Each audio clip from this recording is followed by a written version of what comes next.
Ndabashuhuje itorero ry'Imana muri aho. Tunejejwe no kubonana rero. Njyewe amazina yanjye ndi Pasiteri Bambanze Frederico, nkorera umurimo w'Imana mu itorero Église Vivante de Jésus-Christ, nyobora Rutsiro, Nyabihu, Burera na Musanze. Shimishijwe cyane no kubabona, shimishijwe cyane no gusangira namwe ijambo ry'Imana uyu munsi wa none. Reka rero dusenge tujye imbere y'Imana kugira ngo dutangire ikiganiro cyacu cy'uyu munsi. Ndagushimye Imana yacu, Data wa twese, wagize neza, watubanyishije muri irya minsi ibikomeye byose, urabiturinda. Waturinze indwara zitandukanye, ntiwakunda ko Satani atwihebesha. None turi imbere yawe rero, reka ukomeze ubane natwe kandi uturindire imibiri n'ubugingo, unadukomereza amaboko mu murimo wawe. Tubisabye Imana ishobora byose mu izina rya Yesu, amen. Uko nari mbabwiye rero, ndi gushima Imana cyane kuko Imana ikora ibitangaza, twe tugatangara. Ntigitangara kuko yo ari gitangaza. Yaduhaye umwana wayo Yesu kugira ngo aducungure, yemera kumena amaraso ku musaraba kubera ibyaha byacu. Uyu munsi ndakurarika kugira ngo wemere nawe uve mu byaha. Ndakurarika nkumenyesha imbaraga z'Imana. Imbaraga z'Imana yacu yakuye Abayisiraheli mu Egiputa ikabageza mu gihugu cy'isezerano. None tugiye rero, ndi gushima Imana cyane kubw'ubuhamya bwa mushiki wacu n'ibitangaza Imana igikora. Ubwo twabonaga yararembejwe n'uburwayi, abaganga baramuvuye byaranze, ndetse n'amavuriro yose na za CHK, amavuriro akomeye byaranze, ariko imbaraga z'Imana zimugeraho arakira. Dushinzwe gusengera abarwayi, dushinzwe kubohora ababoshywe, dushinzwe kuruhura abananiwe, ari nayo mpamvu turi hano uyu munsi kugira ngo izina ry'Imana yacu rirusheho gushyirwa hejuru. Turi kumwe rero na mushiki wacu uwo Imana yagiriye neza. Tugiye kumva uburyo byamugendekeye, atubwire n'uburyo yakize, n'iki Imana yamukoreye, naho yanyuze, atubwire n'ubuhamya by'ukuntu azakorera Imana mu gihe cyose azamara akiriho. None muntu w'Imana uraho? Amakuru ni meza. Uratubwira amazina yawe, uko witwa, unatubwire n'icyo ugamije n'ikimana yagukoreye ubu ngubu. Nitwa Nikuze Veneranda, nkabashima Imana ku byo yankoreye, yankuye ahakomeye, yanyongereye mbese iminsi yo kubaho. Niyo mpamvu mpagaze hano imbere zanyu kugira ngo mbabwire ibyiza Imana yankoreye. Nagwaye muri 2007, ntangira afite inda, numva mbona amaguru garabyimbye, bakajya barambwira ati nuko ntwite. Ubwo namaze kubyara muri iyo 2007, amaguru garushaho kubyimba n'uburibwe burushaho kuza, banjyana kwa muganga wa kizungu biranga, barantarasifera, banjyana mu bitaro bikuru, banyuza mu cyuma, ubugwayi barabubura.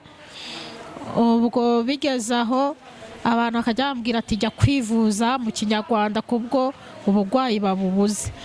Ubwo naratashye njya mva mu bitaro, njya mu rugo, sigaye ndatangira njya mu bapfumu, ndivuza mu bapfumu. Utuntu twose tushiraho, turagurisha baduca ibifaranga byinshi, ariko ntihagira ikintu bimara, ahubwo nkarushaho nkaremba.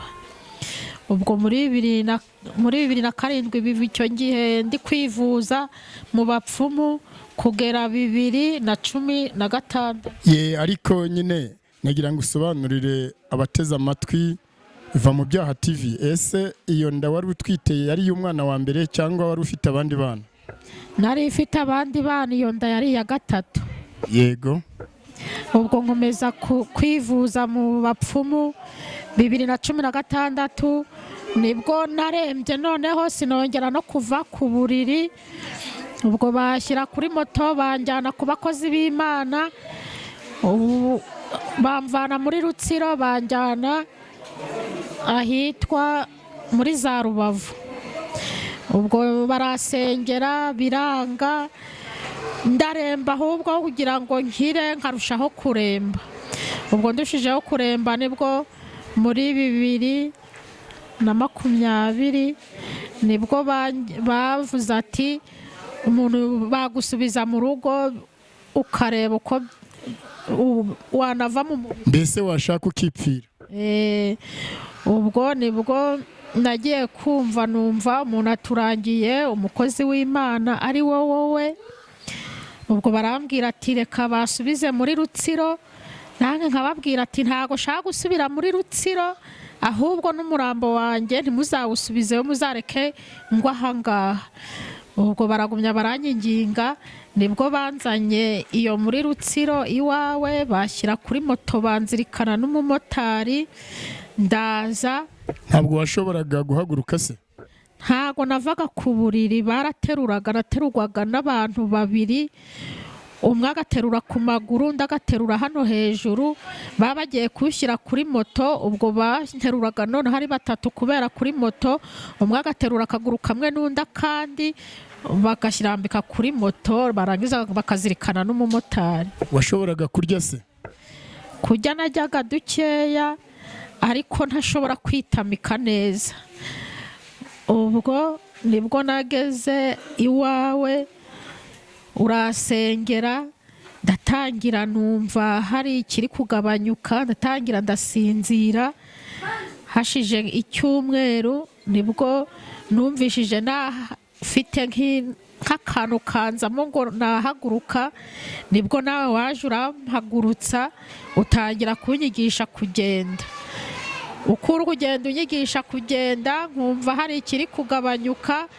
None ubu ngubu ndi gushima Imana yuko ngenda nkivana mu nzu, nubwo ariko ngendera ku mbago, ariko nzi ko hari icyo Imana izakora n'imbago nazo nkazirambika hasi. Kubera yo ndi mu nzu iwanjye aho cumbitse, ntago ari iwanjye mperuka yo muri 2016.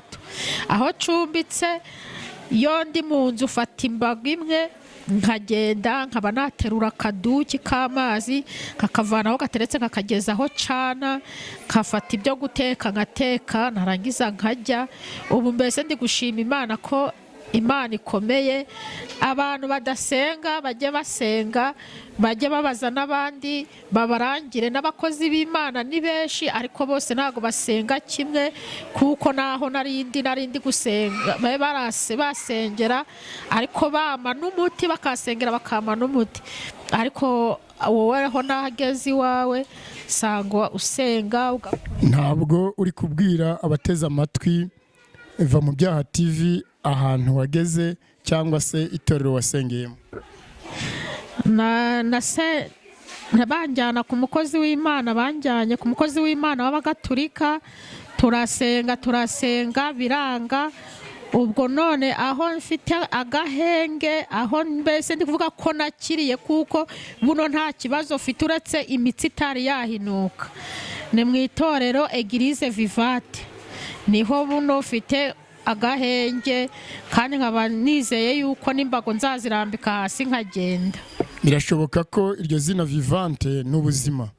None numara gukira neza urasezeranya Imana kuzayikorera iki? Ngiye cyo sezeranya Imana nzayikorera ni ukujya ngenda mbwira ubutumwa bwiza, aho Imana yankoreye, iby'Imana yankoreye, nkabasangiza uko Imana itanga byose, ibyananiye abana b'abantu uko Imana ibishoboye. Arakoze rero kuduha ubuhamya bw'ukuntu yakize, ukuntu yorohewe. Yatubwiye ukuntu yabaga aho aryamye atiyegura, atanyeganyega, atabyuka, ariko none akaba ari kugenda. Gusa rero nanjye ndi kubasaba kugira ngo mujye musenga, kandi nambamenyesha ko nge natanze itangazo ahantu hanini mbwira abantu bafite ubumuga cyangwa se uburwayi. Kenshi Satani ajya arwanya abana b'Imana akabateza indwara, bagera kwa muganga bakabura indwara, abadogiteri bagapima indwara zikabura, icyo gihe igisigaye aba ari ukwiragiza Imana. Icyo dushinzwe rero muri Eglise Vivante de Jésus-Christ ni ugusengera abantu baburiwe imiti, babandi Satani yagize imbata tukababohora. Turararika rero aho dukorera ni muri Eglise Vivante de Jésus-Christ mu karere ka Rutsiro, umurenge wa Ruhango, paruwasi ya Gasasa. Dukorera Imarabuye ku munsi wa kabiri no ku wa gatanu, niho dusengera abarwayi, abafite imvune, abafite ibibazo n'ibindi bigeragezo bose by'uburyo bitandukanye. Ku wa gatatu no ku wa gatandatu dusengera abarwayi kuri paruwasi ya Gasasa aho ngaho ku wa gatatu no ku wa gatandatu. Noneho ku wa mbere no ku wa kane dusengera abarwayi mu karere ka Nyabihu, umudugudu wa Kibaya, akarere ka Nyabihu muri Bukinanyana. Ndararika rero abantu bose bifuza kwegerana n'Imana, tubohora indwara z'amoko yose, tubahaye ikaze muri Eglise Vivante de Jésus-Christ. Murakoze, reka dusozereza ahangaha kandi tunasaba Imana kugira ngo namwe izajye bafasha, mugire umwete wo gusenga kandi mukamenya ko Imana nta kiyinanira, nubwo abaganga benshi bashobora kuvura ariko nta wavura Imana itavuye. Reka dusenge Imana. Imana yo mu ijuru, wowe ushobora byose, nanone turakunezerewe cyane kubw'urukundo udukunda. Uyu mujakazi wawe Nikuze Veneranda wamugiriye neza, umuryango waramaze kubona ko yahebwe, amaguru n'amaboko n'ingingo zose zarafatanye, ariko none yarabohotse. Reka rero ubohore n'abandi, kandi abakozi bawe ubakomereza amaboko, nuko ibendera ryawe ryo gutsinda rihore rizamuwe. Tubisabye Imana ishobora byose, Data wa twese, mu izina rya Yesu umwami wacu, amen. Murakoze. Abashaka rero kuzamvugisha cyangwa se kugira ibyo basaba ngo nanjye mbafashe, ndatanga nomero yanjye, muzampamagare 78 14 77 620 07 8 14 77 620. Naho Tigo 07 2 8 3 10 871 07 2 8 3 10 871. Murakoze.